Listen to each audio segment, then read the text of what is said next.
अस्सलामु अलैकुम वरहमतुल्लाहि वबरकातुहू।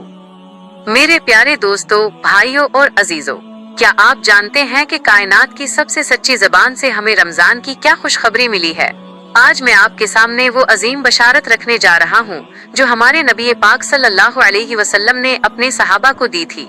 हजरत अबू हुरैरा रजी अल्लाह अन्हु से रिवायत है कि रसूलुल्लाह सल्लल्लाहु अलैहि वसल्लम ने फरमाया, तुम्हारे ऊपर रमजान का महीना आ गया है जो कि एक बरकत वाला महीना है। अल्लाह ने उसके रोजे तुम पर फर्ज किए हैं। इस महीने की अजमत तो देखिए कि उसमें जन्नत के दरवाजे खोल दिए जाते हैं, जहन्नम के दरवाजे बंद कर दिए जाते हैं और उन सरकश शैतानों को हथकड़ियां लगा दी जाती हैं जो हमें नेकी से रोकते हैं। और सबसे बढ़कर ये कि इस महीने में एक ऐसी रात है जो 1000 महीनों से अफजल है। याद रखिए, अल्लाह के नबी सल्लल्लाहु अलैहि वसल्लम ने फरमाया कि जो इस रात की खैर और बरकत से महरूम रह गया वो वाकई हकीकी महरूम है। नबी करीम सल्लल्लाहु अलैहि वसल्लम का सहाबा को खुशखबरी देना ये जाहिर करता है कि रमजान कोई बोझ नहीं बल्कि अल्लाह की तरफ से एक अजीम तोहफा है। एक मोमिन के लिए उससे बड़ी खुशी क्या हो सकती है कि उसे अपनी बख्शिश का एक और मौका मिल रहा है। इस महीने को मुबारक इसलिए कहा गया क्योंकि इसमें वक्त, रिस्क और नेकियों में बरकत डाल दी जाती है। एक नफल का सवाब फर्ज के बराबर और एक फर्ज का सवाब 70 गुना तक बढ़ा दिया जाता है।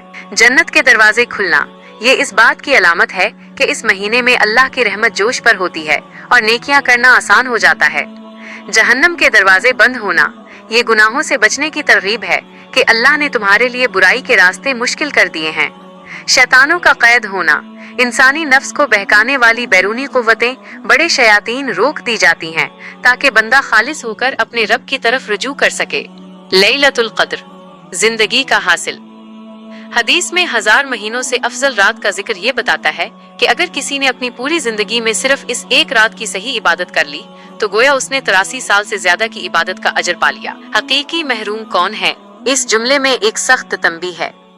जब माहौल इतना साजगार हो, शैतान कैद हो, रहमत के दरवाजे खुले हों, फिर भी अगर कोई शख्स अपनी बख्शिश न करवा सके और नेकी की तरफ न आए तो इससे बड़ा बदनसीब और महरूम कोई नहीं हो सकता।